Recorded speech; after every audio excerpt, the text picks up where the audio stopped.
Hello everyone, once again welcome to my YouTube channel Learn with Das। आज की video में हम सीखने वाले हैं 5 ऐसे इडियम्स जो रोजाना जिंदगी में काम आते हैं, चाहे स्कूल हो, इंटरव्यू हो। हर इडियम को उर्दू में समझेंगे और उनके 2 एग्जांपल्स देखेंगे। तो बिना किसी देर के आइए चलते हैं, शुरू करते हैं। हमारे यहाँ पहला इडियम है break the ice, meaning to start a conversation in a friendly or relaxed way with someone you don't know well। Explanation: जब आप किसी अनजान शख्स से पहली बार मिलते हैं और बातचीत शुरू करते हैं ताकि माहौल हल्का हो जाए, उसे कहते हैं break the ice. Why we use it? Conversation का आगाज करने कभी मुश्किल लगता है, इस इडियम से वो हल्के फुल्के अंदाज में होता है। हम ये कब यूज करते हैं? जब किसी न्यू पर्सन से पहली बार बात करनी हो, फॉर्मल मीटिंग्स में हल्का फ्रेंडली एनवायरनमेंट बनाने के लिए। देखते हैं इसके एग्जांपल्स। एट द मीटिंग, सारा told a funny story to break the ice। He cracked a joke to break the ice on his first day at college। ये था हमारा पहला इडियम। चलते हैं दूसरे इडियम की तरफ। Hit the nail on the head, meaning describe exactly what is causing a situation or problem। Explanation: जब आप किसी मसले की बिल्कुल सही बात कह देते हैं, उसे कहते हैं hit the nail on the head। अब इसे यूज क्यों करते हैं? हर वक्त हर शख्स सही पॉइंट नहीं पकड़ता, लेकिन जब कोई सही बात करे तो ये इडियम यूज होती है।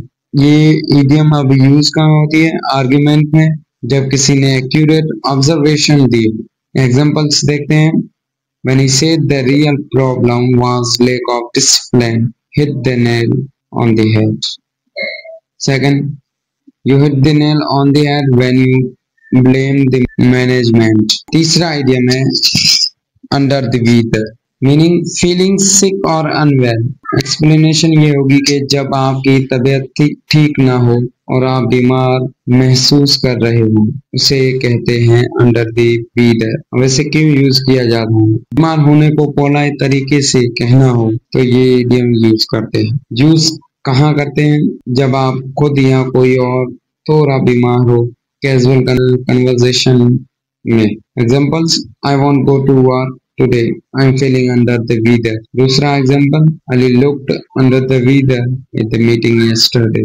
चौथे इडियम की तरफ बढ़ते हैं। A piece of cake, meaning something that is very easy to do। Explanation: जब कोई बात बहुत आसान हो, बिना मुश्किल के हो जाए, तो हम कहते हैं ये a piece of cake।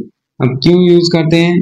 Task या टेस्ट या सिचुएशन को इजी बनाने के लिए या बताने के लिए। क्यों यूज करते हैं? जब किसी एग्जाम, काम या एक्टिविटी को डिस्क्राइब करना हो। एग्जांपल्स: पहला है that math test was a piece of cake. दूसरा, cooking this dish is a piece of cake with this recipe. अब हमारा पांचवा और आखिरी इडियम है once in a blue moon, जिसकी मीनिंग बनती है something that happens very rarely। Explanation: जो काम या हादसा कभी कभी या बहुत कम होता हो, उसे हम कहते हैं once in a blue moon। क्यों यूज करते हैं? रेयर सिचुएशंस या हैबिट्स बताने के लिए। कब यूज करते हैं? जब किसी चीज का होना रूटीन में ना हो, अनयूजुअल या रेयर इवेंट्स के लिए। एग्जांपल्स देखते हैं। He visits his hometown once in a blue moon। I eat fast food once in a blue moon। दोस्तों, ये थे हमारे 5 इडियम्स